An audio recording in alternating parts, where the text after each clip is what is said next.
Ayun mga Gwiks, ang masayang gabi sa lahat dyan, no? Saan man tayo naroon, saan mang sulok ng mundo, no? So ngayon mga Gwiks, ako ay magpapasalamat sa lahat dyan na sana kayo ay nasa mabuting kalagayan. At sa gabing ito mga Gwiks, ang ating gagawin ay ito, may mga naipon tayong sira na wall clock.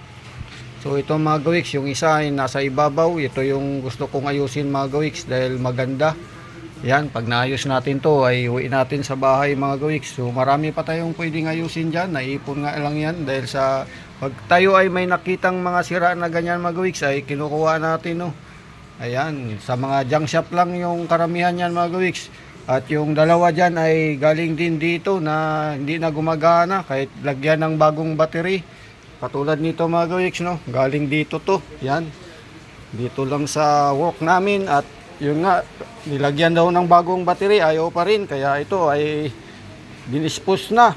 So yung ganito ay sayang naman, ang ganda ng mga kulay ng mga numero mga Gwiks, kaya ito ay atin nang ayusin. Dito tayo mag-ayos mga Gwiks. Yan, so tatanggalin lang natin mga Gwiks yung mga screw nya, no. Yan. So yan mga Gwiks, umpisa na nating buksan, no, at ito na nga ang ating huling screw na ating tatanggalin dahil yung iba ay natanggal na natin, no. So dito mga Gwiks, mayroon dito. So yan mga Gwiks, no.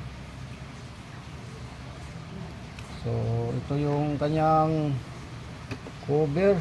So mayroon pang isa. Mayroon pang isa dito.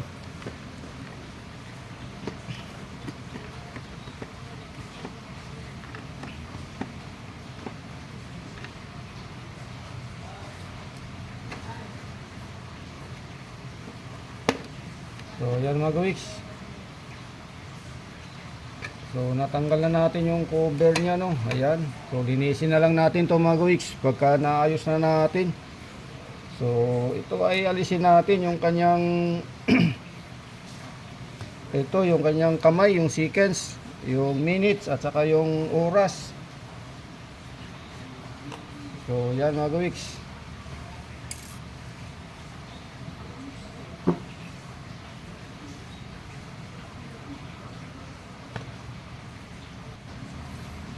So ito mga Gwiks, ay alisin natin, no, yung screw nya, no, ay yung tornilyo. Yan, luwagan natin. Pag maluwag na, pwede nang kamayin. So yan mga Gwiks, para matanggal na natin yung pinaka wall, yung relo, yung wall clock nya, ay yung ano nya mga Gwiks, mechanism. So ayan. So pwede na nating maalis. Ayan mga Gwiks. So ayan na siya. So ito na yung ating ayusin at buksan natin dahil marami naman na tayo nagawa nito mga Gwiks. Bali ang ginagawa natin nito ay nililinis lang natin. So ito yung lock nya mga Gwiks, no. Ayan, kabilaan.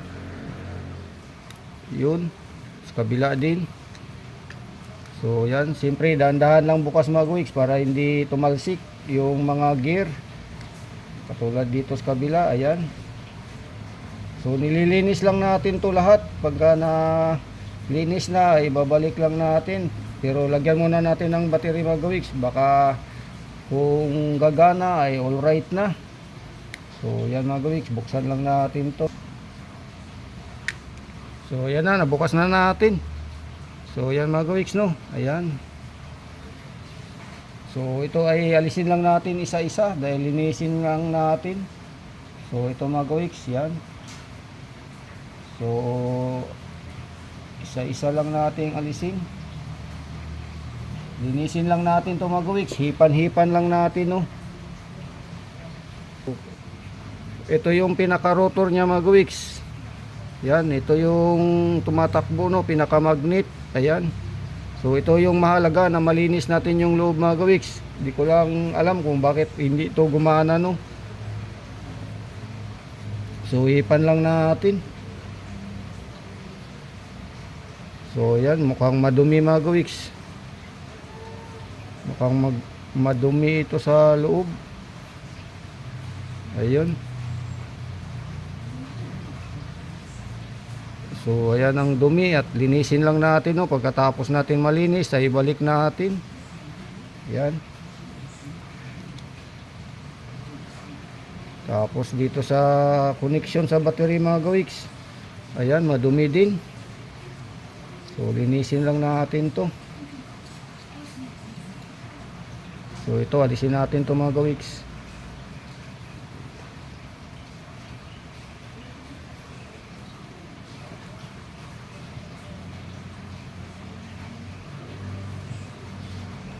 So ayan nga, mukhang bago pa talaga mga gawiks tingnan. Ayan.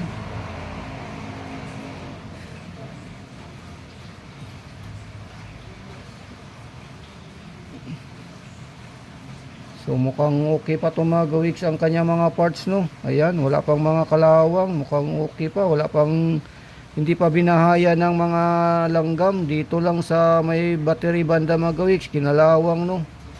Yan, sana ay ito ay maayos natin dahil maganda yung mga number nito, may mga kulay.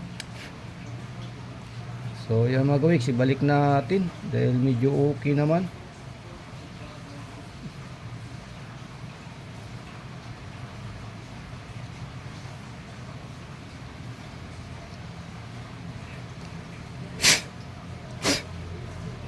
So yan yung dumi mga gawiks, no. Ayan, nalinis natin. Ayan ang dumi. So papatay yung isa. So yan.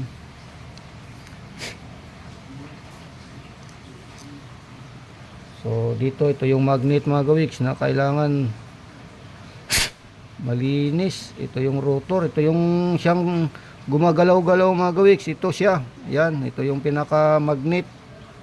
Yan, may gear. Pagka gumalaw-galaw ito ay yan yung gear nya, yan yung nagpapaikot. So ilagay natin. Yan, ibalik lang natin mga gawiks. Galing dito yan, no. Yan. Tapos ito, yan, ibabalik lang natin. Tapos linis. Ito mga gawiks, yung nasa gitna, no. Yan.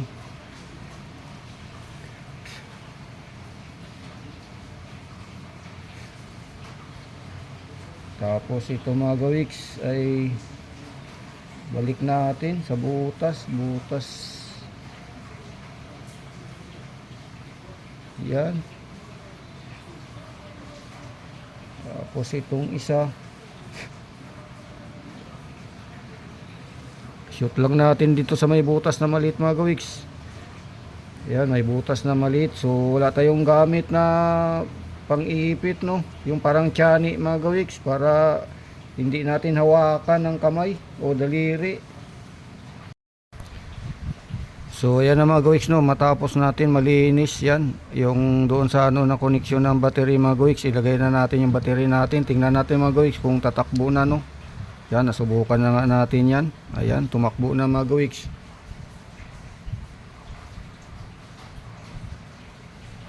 So ayan, alright na to mga gawiks, tumakbo na yun ating ginawa na, ayan, full clock, no. Ibabalik na natin doon mga gawiks, dyan, ibabalik na natin dyan, asimbuli na natin to. So takpan na natin mga gawiks. So yan lang ang ginawa natin, no. Siyempre linis lang. So yan mga gawiks, ibalik ko na tong takip nya. So pantay lang natin mga gawiks, no.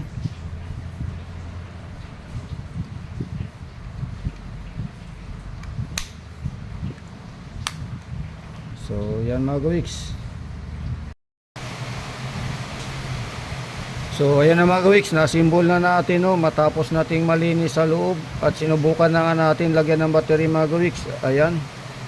So yan, nilagyan natin muna ng temporary yan para makita natin gumana na, no.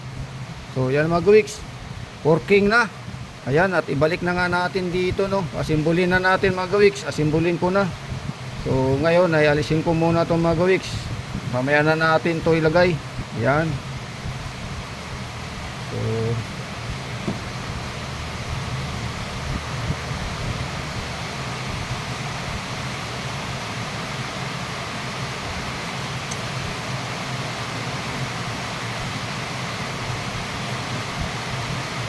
So yan mga gawiks, ilagay na natin, no. So ito yan, tama. Ito yung baba mga gawiks. Ayan yung number 12, no. So ito yung baba, 6. Yan. So ito yung battery nya nasa baba. Madalas talaga yan ang pwesto, baba ang battery. Kaya yan yung pwesto nya mga gawiks. So lagay na natin yung kanyang lock. So ito yung lock niya mga gawiks, ilagay natin.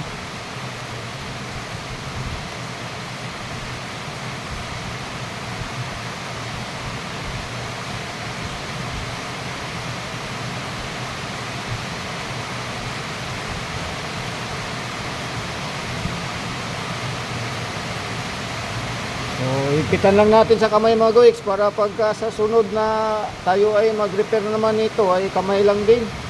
So hindi naman yan malalaglag mga gawiks. Yan. So tapos una ilagay natin yung kanyang ito sa alas 12 mga gawiks.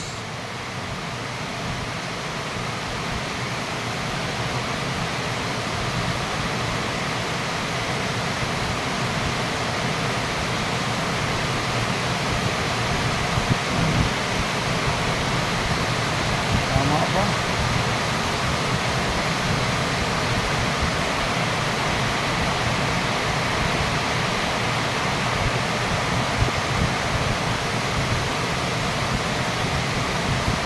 Tapos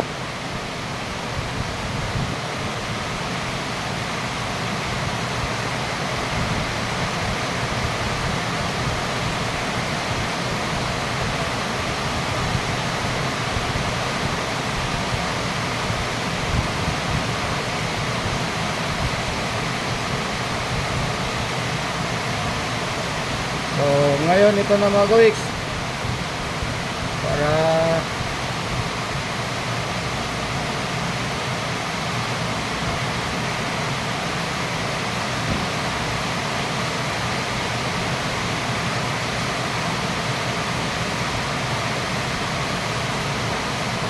yan. So okay na mga gawiks, adjust natin yung oras sa tamang oras niya. So ngayon ay 10:35 mga gawiks. So yan yung pag-adjust natin, no.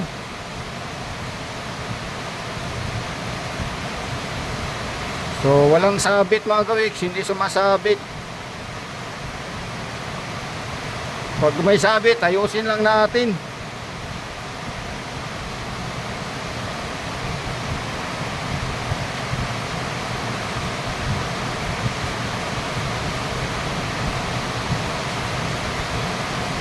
So ayan, isang ikot na lang. So yan, 10:35. So right na mga gawiks.